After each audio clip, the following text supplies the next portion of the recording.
And so when you ask the average person, what percentage of marriages do you think are happy? Now, you're not asking about their marriage, like out there in the ether, what percentage of marriages are happy? The average person will say, I don't know, about 30%. And they're astounded when they hear that it's actually over 80%. Like most couples just enjoy being married. And yeah, there are issues, but the majority is this sort of abundant feeling of kind of togetherness and oneness, which is what marriage was supposed to be. Sean D. Felden, it's such a joy to talk to you. Now, if anybody hasn't heard of you, I hope they will have, by the end of this, not only heard your name, but also committed to getting some of your resources, because I've read all of your books, which are aimed around enhancing, helping marriage, and telling the good news of marriage. I'm still a rubbish husband, but at least I know why I'm a rubbish husband. Say hi to our viewers and our listeners before I plod on with my incompetence. Well, I'm delighted to be with you. Thanks for the chance to share. Now, listen, you've written a few books, and we can't cover them all. But what I want to cover maybe today is just some points, some really good points in your book, The Good News About Marriage. But then there's the other book, which for women only, which my wife and I read together, and we also read the companion volume for men only, which was written afterwards.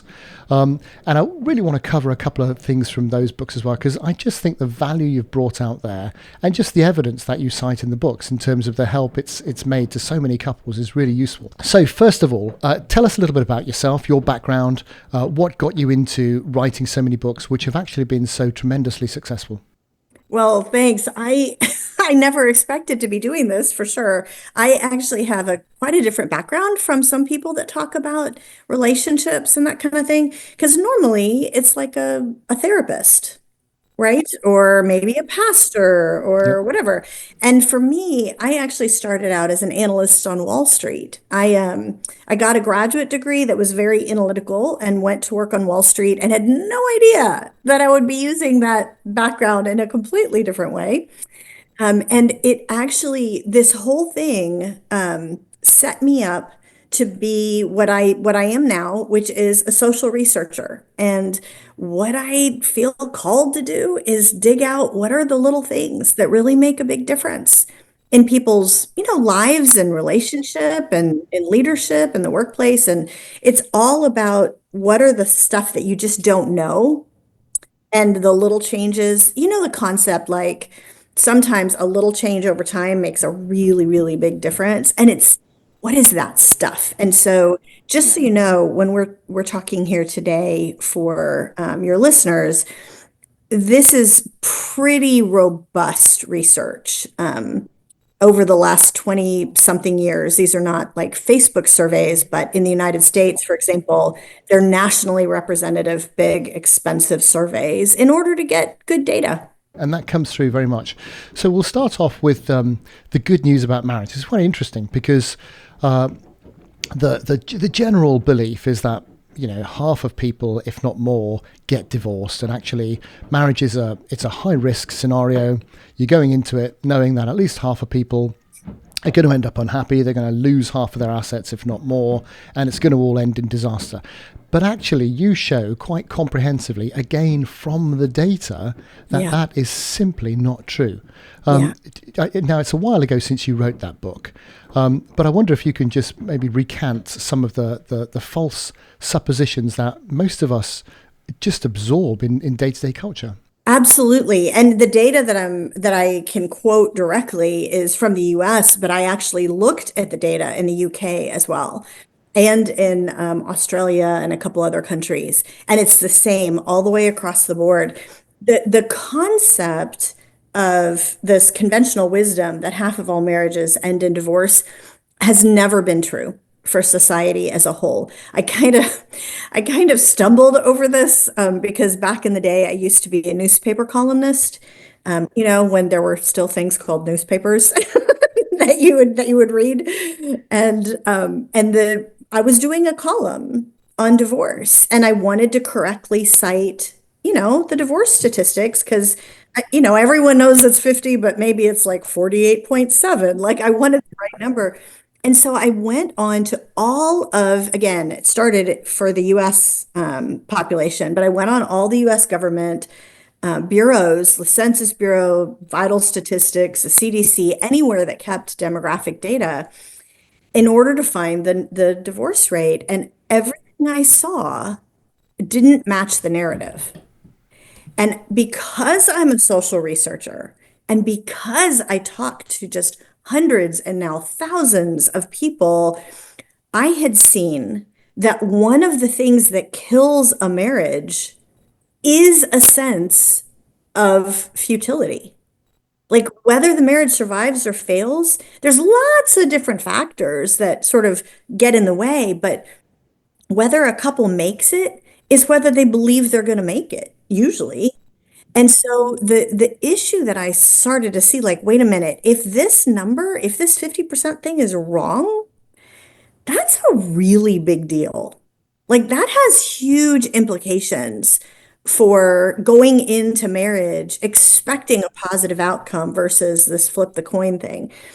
And so I ended up trying to dig into the actual numbers. And I need to say right up front, this is a really complex area of statistics and demographics. It honestly took me 8 years in order to really dig into this well. And like you said, this was a few years ago, but we can get a lot closer. No one knows exactly what the divorce rate actually is, but we can get a lot closer than the conventional wisdom. And so, for example, one of the numbers that I thought was helpful, according to the Census Bureau, when we wrote the book, 71% of people in the US were still married to their first spouse. And now think about that. So the 29% aren't still married to their first spouse. Yep. And by the way, that includes everyone who was married for 50 years and their spouse died. Yeah. That's not the divorce rate. That's So death. it's not a 29% divorce rate. That's right. Yeah, it's death and divorce.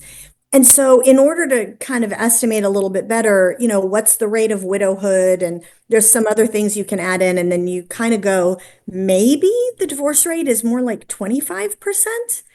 Now, that's still too high, but it's a universe different from this discouraging flip the coin thing that people think you have. And so, what we always tell people from a practical standpoint is what this means is for you or for a friend, like if you have a friend going through a difficult time, you can come alongside them, put your arm around them, and say, you're going to get through this. Most people do. Most people do, and that's the thing that makes it. And I think you quoted, I can't remember whether it's some counselors or some pastors in your book, who were saying, well, actually, it almost seemed unmanageable when it was half of all marriages. But actually, I think it was in the church, wasn't it? Because another point you made was Yeah. that it isn't uniform in the church. In fact, the likelihood that it will succeed in the church is even higher. Yes. And that when pastors realize that actually it wasn't 50% of church marriages fail, it's much, much smaller Much than lower. that. It became a much more achievable thing to try and address. Yeah, well, one of the things that drove me nuts once I realized this is that I had said the same thing that many pastors have said. Well, the rate of divorce is the same in the church. And we all believed it. And it's all based on this misunderstanding of this one study that was done by a US research group, George Barna, the Barna Group. And they study a lot of things around faith and practice and habits and that kind of stuff. But it turns out this concept that George Barna found that the rate of divorce was the same in the church, this is based on a pure misunderstanding. He didn't find that because he wasn't studying people in the church. He was studying just kind of belief systems, like if you declare on a, telephone call that you are a Christian or a Jewish or Muslim or atheist or whatever, those groups had the same divorce rate. But he specifically excluded whether they went to church or went to worship services because that wasn't what he was trying to study. And so what I did is I partnered with the Barna Group and I bought that data set and we reran the numbers. but with the factor added back in, right, of was the person in church last week? And here's the astounding thing is that according to that study, and by the way, every other study that's ever been done on this, if you add in church attendance, the divorce rate plummets. It falls anywhere from 25 to 50%. A couple of them, there was a Harvard study recently that found 58% drop. I mean, Wow. it is a radical difference. Yeah, If you that's not nothing, is it? actually, That's very, very significant.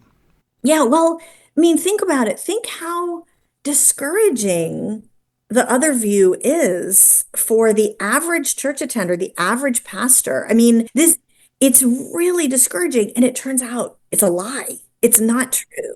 So we are trying very hard to get the truth out there. Great, and all the detail you back it up with rigorous detail and rigorous analysis, and there's an awful lot of tables and charts and graphs and references and everything else. So if people want to go and read that book, I suggest they go and do that.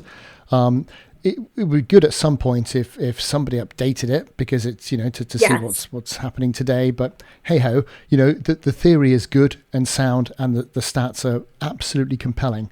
Well, So actually, interestingly enough, if I could just, sorry to yeah, interrupt, yeah, but yeah, yeah. just so you know, and so your listeners know, one of the reasons we haven't updated it is there's so much new data, and it would take a long time, and I'm sure we will at some point here. Mm, mm, But mm. all the data, like literally all the data, has gotten better. Yeah, And so it's like everything that we've said still applies, only yeah. better. But you see, everything is perception, and I think it's so valuable when I read that book, because especially for young people who are worried about getting married. I know one of the points you make is that there's a much higher divorce rate for the very young people that marry under 20, etc., etc. And really young, and just don't really know what they're doing, and ends up in divorce. And those numbers skew things significantly. Get that entirely.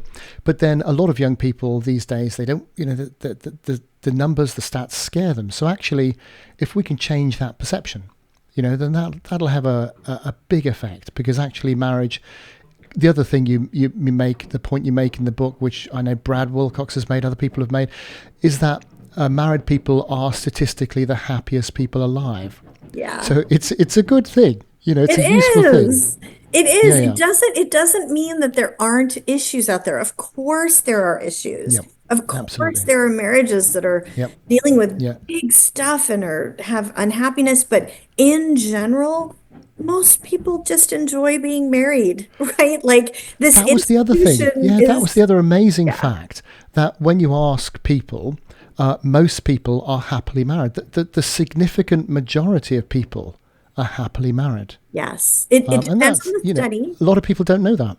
Yeah, well, one of the things that I always do whenever whenever I do a research study is that I ask random people questions like in coffee shops and, on trains and stuff. And so when you ask the average person, what percentage of marriages do you think are happy? Now, you're not asking about their marriage, like out there in the ether, what percentage of marriages are happy? The average person will say, I don't know, about 30%. And they're astounded when they hear that it's actually over 80%. Like most couples just enjoy being married. And yeah, there are issues, but the majority is this sort of abundant feeling of kind of togetherness and oneness, which is what marriage was supposed to be. Yeah, and here's the overlap with the other two books, really, because again, when you look at the data from the point of view of for women only, and we'll talk Yeah. about what that book is and why. But when you look at the data from that perspective, actually, it was often only one person was unhappy anyway, and the other person simply didn't realize they were unhappy. Correct. And, Yes. and actually, when that was known, oh, I had no idea. And it reminds me just simple things, and I don't know if this is relevant. I can't remember, whether it was in your book or I think it was somewhere else. But there was an anecdote of an unhappy marriage with a woman who thought her husband was intentionally persecuting her by by not putting his coffee cup in the dishwasher but leaving it by the sink. And he would do it with the express intention of annoying her and disrespecting her and expecting her to tidy up after him. And in her frustration, she was thinking about this as she was drinking a cup of tea one day and really enjoying her cup of tea, and thought, I think I'll have another one. But I won't have it for a few minutes, and I'll just leave my cup here by the sink. And all of a sudden, she thought, oh my goodness, is that why he's doing it? And she asked him, and he said, well, yeah, of course. Why would I get a clean cup? I just leave my one there and I'll use it again later on. And something which had absolutely devastated her internally, if you like, and I know that's very trivial and thing, but you pick up on so many things in your book. First of all, let's deal with the whole kind of the difference between men of Venus and women Mars thing, because this is not what you're doing. You're doing something completely different to that. Do you want to maybe set the stage for your book, the first book for women only? Sure. Yeah, the premise behind actually both of them, it has the same kind of concept underneath the surface, which is what are the things that, we've talked about the little things that make a big difference, right? What are those little things that you don't know, that you tend not to know? Some people do, but that you tend not to know about your spouse, the opposite gender, that in most cases are going on in their mind and in their heart that you have no clue, and that are a big deal, and that are like pretty foundational, and it's like everyday kind of stuff. And so we identified in each of these research projects, we did a big research project of men, one of women, and we've continued to do the research over the years and update the data. But what we cover in each book is 6, 7, 8 things on each side that the opposite sex tends not to know that really matter. And again, I've been married by the grace of God for 30 years, and I would honestly say and I hope my wife would say this, and I think she would, that our marriage today is in every way better than it's ever been before. But that's not to say it hasn't been extremely difficult. Fortunately, we're the type of people that come at it from the position of we made a promise, and there's no alternative to that promise. We've got to stick at this. And we discover each other's monster. Actually, the person you've married is a monster, and you're going to find that out. And the best thing you can do is work out how you can live with that, and maybe how you can even help each other to be the best version of you can be. So we're kind of on that journey, which is great. But even so, your books made a real difference, and we really enjoyed reading them together. And I wonder, I don't want to kind of, steal the thunder from all the books, but maybe could you give us a couple of examples from each book, things that people might not realize that make a difference? Oh, sure. Well, one of the biggest ones that we have continued to get additional data on, and we're going to have to do another update to these 2 books because we did one already, but we just get such good new data. And one of the things that we have continued to see evolve and sort of be confirmed is that men and women, a lot of what causes kind of the heartache and the issues under the surface, a lot of that is that men and women tend, now, by the way, all of this is generalizations, right? But men and women tend to have 2 very different sets of insecurities running under the surface. And so think of it kind of like a raw nerve, and you can hit the nerve and you don't realize that you're hitting the nerve, and you would never intend to like hurt your spouse. Like you're trying to love them well, and you just don't realize that like because if it's true that you have different insecurities, that means by definition, something different is going to hurt your spouse's feelings that would hurt yours. And so that's one of the big ones. So I can give an example of that if you want. Yeah, please do. Yeah, so I'll give you both sides of this. So one of the things that for most women, and we've done the surveys from age 15 to 75, so girls and women, the question in our hearts, kind of the insecurity, is essentially, am I lovable? Right? Like, it's this question of, am I special? Like, am I worthy of being loved for who I am on the inside? And it's this really big surprise for men, most men, to find out that just because their wife gets married and just because they even have a great marriage, that question doesn't go away. Like, it just kind of morphs to like, does he really love me? Like, is he glad he married me? Would he Yeah, choose me all over again? And so that's we tell exactly it. men as a Would he pick me today? yes, would he pick me today? And the what we tell men is you don't, it's not a surprise to you that your wife needs to feel loved. That's not a surprise. What the surprise is how easy it is for her to not feel loved. And that that question is in there.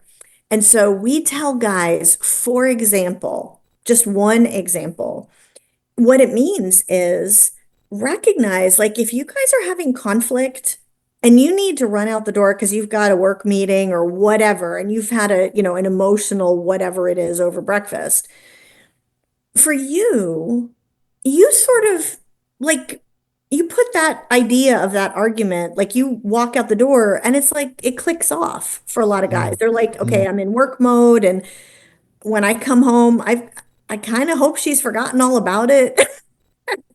And the reality is actually probably not. And it's not because she's holding a grudge. The what's happened is that insecurity has been triggered, that raw nerve has been hit.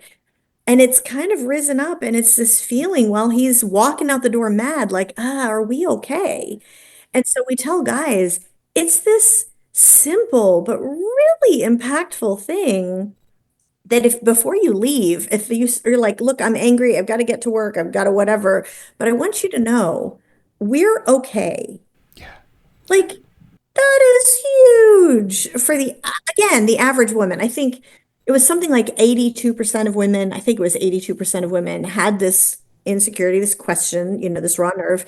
And I think it was almost 100%. It was like 95% of women said just hearing that reassurance makes a huge difference. So that's the women's side. Do you You're want me still to? arguing, but it's not a terminal argument. It's a Correct. Which is what the yeah, guy yeah, thinks. The guy's like, yeah, we're just arguing. That's all it yeah, is, right? yeah. So do you mind if I like help all the guys out here and give the women an Please, example of the please do, please men? do. Okay.